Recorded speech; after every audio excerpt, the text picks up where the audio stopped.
só. A verdade é uma só. Jesus está por vir. Um salve pra você. Preste atenção. Jesus está por vir. Um salve pra você. Preste atenção. Mano, não dá pra entender.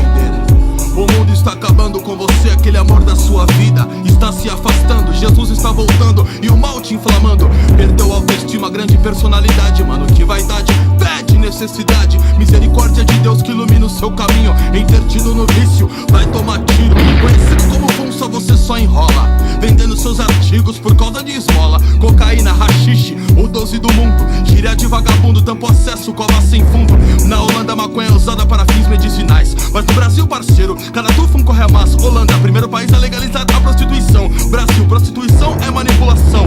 Fora dos bons, fora de mim, fora de foco. Mas no oculto do histórico, o homem extrai o ópio e a malignidade se alastra pra todo lugar. Na cadeia, na favela, pra quem escandalizar. Se eu dizer pra você, dá um break de fumar, você vai aprovar, mas depois vai se desviar. Desesperar, se entregar na mão dos lock, que churra o seu dinheiro e quando fuma te dá toque. Barraco de madeira, esgota céu aberto. Esta é a realidade dos que se julgam espertos. Fora nessa vida a consequência do pecado, que gera dúvida, medo, morte que é do diabo.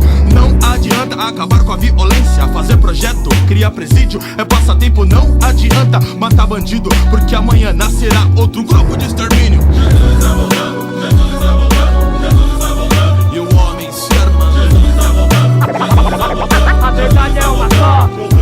Pastores que não dá conta das ovelhas, prosperidade prega, só dinheiro na mesa e o mundo na ilusão, querendo a salvação. Só a graça de Jesus para salvar essa nação. Traição, corrupção e o tal do mensalão. Arquitetura do demônio, caiu uma pá de vacilão. Partido que era forte hoje, manipulado, enganado, acabado, judiado.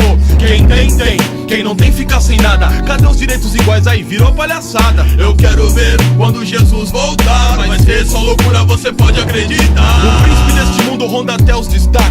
Mortes de sabotagem e Tupac. Jesus está voltando, Jesus está voltando, Jesus está voltando. E o homem se armando. Jesus está voltando, Jesus está voltando. A verdade é uma só. Estados Unidos é a força maior? Não, não, todo mundo é igual. 3 aviões, torres gêmeas, acabou com sua moral. Poderia escrever o livro de Mateus 24. A Bíblia diz que faria as obras maiores do que a do meu aliado. Ligue, luzes, câmera e ação. O noivo vai descer, muita guerra entre as nações. A ociosidade generalizada dos jovens tem sido um grande indutor da marginalidade. Como pode? As drogas tomam conta do cenário mundial. Países que liberam o seu uso, constroem locais, olha o mal. Legisladores estão cegos nesta triste realidade. No sentido espiritual, onde o coração é o centro de toda maldade. Esta é a segunda parte que dá origem à transgressão. No íntimo do homem, perversidade por causa de Adão. O homem nasce pecador, pecado causa desejou-se, e por fim o pecado gera o efeito. A polícia está despreparada para enfrentar os bandidos. Assiste o Velho Oeste, sem noção vai dando tiro. Não se pode usar o mal contra o mal. A nossa solução é investir na moralidade, usando bem contra o mal. Aos políticos até entendo, pode crer, mó confusão, mas se toque porque a violência está dentro do coração. Estes são alguns fatores da vida de Jesus, o grande homem. Assuntos do Brasil de ponta a ponta, Nova York. Jesus está voltando, meu amigo, se prepara. O inferno é muito mais quente que o deserto do Saara. Jesus está voltando, Jesus está voltando, Jesus está voltando. E o homem se armando. Jesus está voltando, Jesus está voltando, Jesus está voltando. Os governadores, orientadores e psicólogos devem refletir sobre essa questão. Não adianta tentar acabar com a violência sem cuidar primeiro do ser humano. Não adianta matar um bandido, virão outros. Não adianta R15s, eles usarão bazucas. A violência está no coração e só se pode vencê-la através da regeneração do ser humano. Jesus está voltando.